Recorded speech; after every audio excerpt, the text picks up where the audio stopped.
Family সবাই মিলে ঘুরতে যাচ্ছি, তো একটুখানি শপিং না করলে হয়? আর মেয়েদের ঘুরতে যাওয়া মানে তো শপিং, তাই না?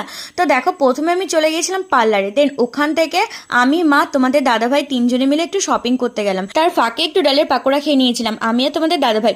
এই ডালের পাকোড়াগুলো খেতে কিন্তু বেশ ভালোই লাগে। তারপর দেখো, মা, আমি আর তোমাদের দাদাভাই মিলে শপিং করতে চলে আসলাম। হ্যাঁ, মা কিন্তু আমাদের সাথে পরে জয়েন করেছে, আগে আমি আর তোমাদের দাদাভাইই ছিলাম। তারপর দেখো, আমার একটু চুড়ি পছন্দ হয়েছিল বলে মা বললো চুড়িটা তাহলে নিয়েই নে। এটা কিন্তু দেখো আমি দীঘা যাওয়ার জন্য না, এটা আমি এমনি জাস্ট পছন্দ হয়েছিল বলে কিনেছি। তারপরে আমি আর মা মিলে দেখো একটু প্যান্ট কিনলাম, হাফ প্যান্টগুলো যে, তারপরে একটু টপগুলো কিনলাম, কিনে ঠিনে আমরা চলে আসলাম সেও যে জুতোর দোকানে। জুতো না কিনলে হয় নাকি?